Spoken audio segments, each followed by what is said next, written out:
Ser Minero.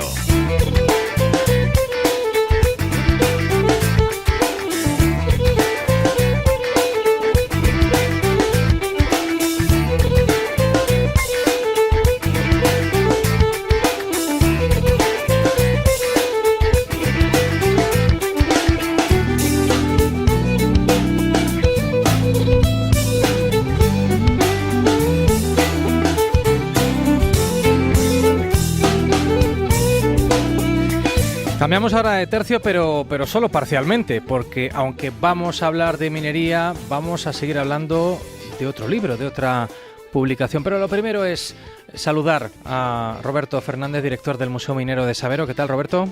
Hola, buenos días. Pues hoy tienes el programa como muy de literatura, por lo que veo. Sí. Bueno, pero yo creo que además incluso vamos a hablar de historia, ¿no? De divulgación histórica, sí. Pero bueno, planteado en un tono yo creo que muy cercano, ¿no? Y muy ameno, ¿no? Nadie debe asustarse. No debe asustarse nadie, porque bueno, estos temas históricos son duros a veces, pero bueno, hay que tratarlos en el contexto en el que estaban. Y te decía lo de literatura porque bueno, estaba escuchando a Isabel San Sebastián y nosotros vamos a dar paso a nuestra sección, en este caso de literatura minera, sí. Que es en la que recomendamos a nuestros oyentes pues esos libros imprescindibles, ¿no? Para el que quiera conocer nuestra historia minera.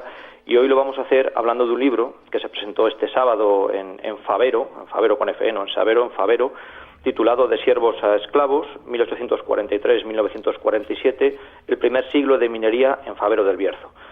Su autor es Alejandro Martínez, que creo que nos acompaña hoy en Ser Minero, ¿verdad?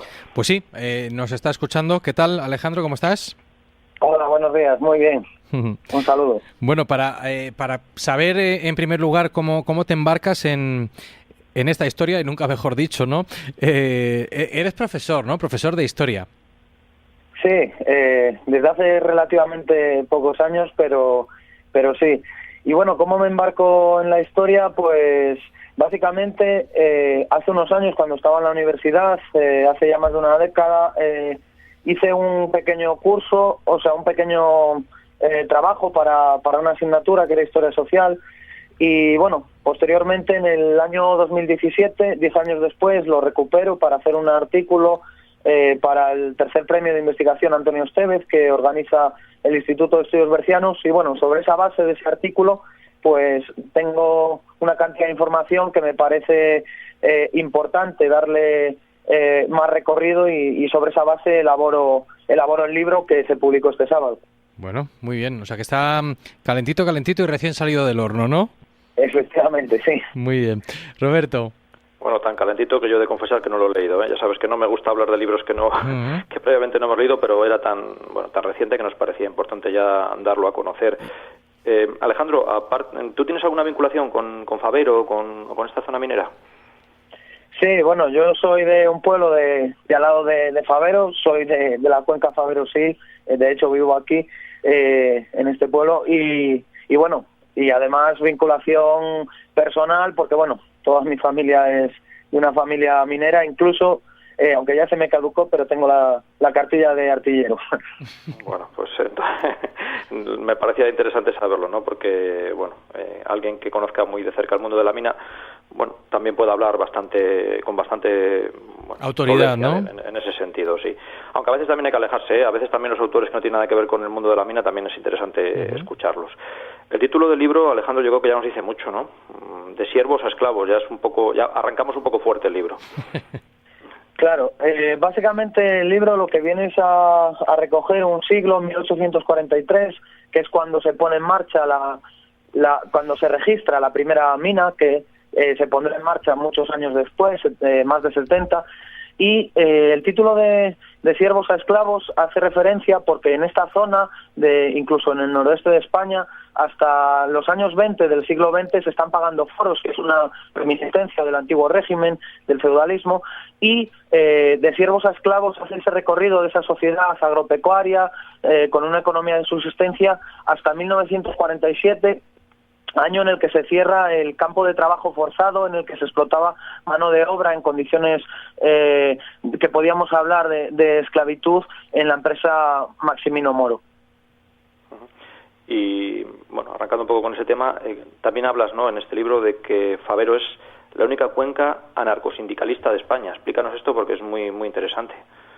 Claro, la mayoría de las cuencas mineras que tenemos en España, todas las cuencas siempre ha habido una fuerte implantación del sindicalismo de clase.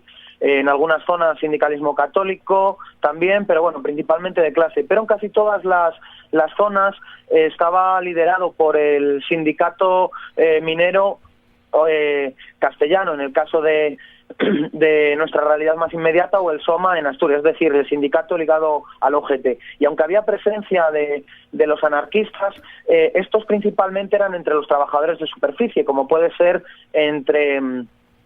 en el caso de La Felguera, en Asturias, por poner un ejemplo. En ese caso, en Fabero, el Sindicato Único Minero, que está ligado a la CNT, es el sindicato mayoritario, que llega a tener 1.500 afiliados en el año 36, y es, digamos, la sociedad que vertebra, la organización que vertebra la sociedad faverense de los años 30.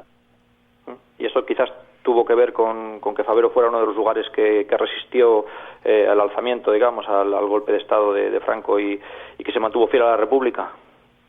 Efectivamente, sí. De hecho, desde comienzos de los años 30 hay un desarrollo de estas organizaciones obreras en torno al SUM, que protagonizan hechos revolucionarios como en el 33, en el 34, y después, ya en el 36, tras el golpe de Estado, consiguen detener el avance de las tropas sublevadas hasta en 2 ocasiones, y resistirán pues en torno a un mes y una semana, en torno a 5 semanas, y es una de las últimas zonas de todo el Bierzo en que triunfa el franquismo, ¿no?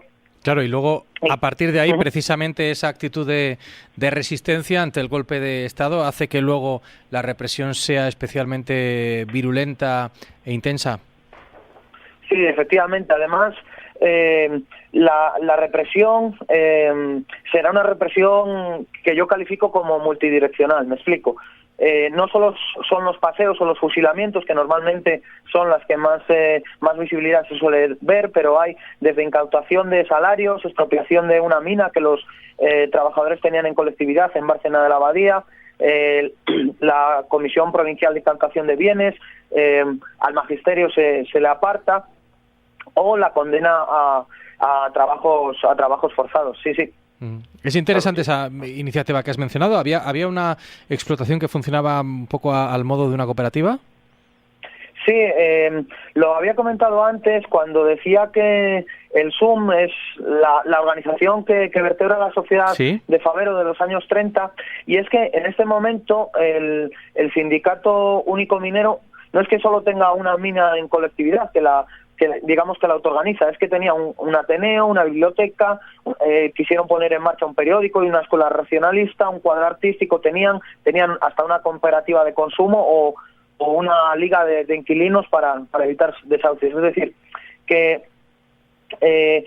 las características propias de la cuenca, en las que, a diferencia de otras zonas como la de Ciñera Matallana, que la Ullera Vasco-Leonesa pone en marcha políticas de paternalismo empresarial, ante, digamos, esa ausencia de paternalismo empresarial, y con la fuerza que tienen estas organizaciones, pues lleva a que suplan al Estado o a las empresas, incluso hasta tal punto de gestionar una mina, que en el año 36, después del golpe, es incautada, todo su carbón también se incauta, y se pondrá fin con la llegada del franquismo, obviamente. Este libro acaba en el año 47, no, en 1947, ahí es donde concluyes tu investigación. ¿Con qué escenario, con qué panorama? Sí, pues digamos que estamos en un momento en el que, como sabéis, a lo largo de los años 40, la autarquía hace que, ante la ausencia de otros combustibles autóctonos en cantidad suficiente, pues que el carbón se ha declarado como de absoluta necesidad nacional. Esto tiene como consecuencia que se aumentan los niveles de extracción, de consumo y de empleo. Entonces estamos en un contexto de aumento enorme del sector, un sector que además descansa ante la propia estructura del la producción, de minifundismo empresarial, de escasa mecanización, pues se enmarcan una sobreexplotación de la fuerza de trabajo, es decir, bajan los salarios y se aumentan también las horas de trabajo, ¿no? Y estamos en un momento, en el año 47, en el que, ¿o por qué concluyo en esa época? Pues por un lado, porque se pone fin al campo de trabajo, y por otro lado también se pone fin a las guerrillas, es decir, son las guerrillas que habían sido la oposición al franquismo más importante en ese momento y que tienen una vinculación con la minería. De hecho, abro paréntesis, creo que en el Museo de la Siderurgia estos días habéis tenido unas charlas, y de la minería, unas charlas en relación a esto. Pues aquí también hubo partidas guerrilleras que tienen mucha vinculación con la minería y que también se cierran en ese momento, ¿no? Entonces me parecía interesante cerrar y concluir acotando en esta fecha. Uh-huh. Y esto va a ser un punto y seguido, se acaba en el año 47, ¿hay fuerzas, ganas e interés en poder proseguir la investigación? ¿Podemos esperar de ti un nuevo volumen próximamente? Bueno, pues tengo que adelantar que ahora estoy trabajando también en otra iniciativa que tiene que ver con la minería, pero digamos un poco más amplia, no únicamente centrada en la cuenca de Fabero, sino en las huelgas mineras de los años 60, que comienzan en 1962, Ajá. en la zona de la Ciana y del Bierzo, ¿no?, que supondrán un impasse en toda la conflictividad que supone también un modo de enfrentamiento al franquismo. Bueno, Roberto, eso quiere decir que habrá que volver a invitar en un futuro a Alejandro, ¿no? Que quede claro ahora oficialmente y en las ondas que Alejandro queda ya fichado para ser minero, oficialmente, y además para el museo, porque, vamos, es una fuente inagotable de conocimientos. Qué bien, qué bien. Enhorabuena, Alejandro Martínez Rodríguez, por esta investigación, por este libro, y efectivamente, como bien dice Roberto, estamos en contacto.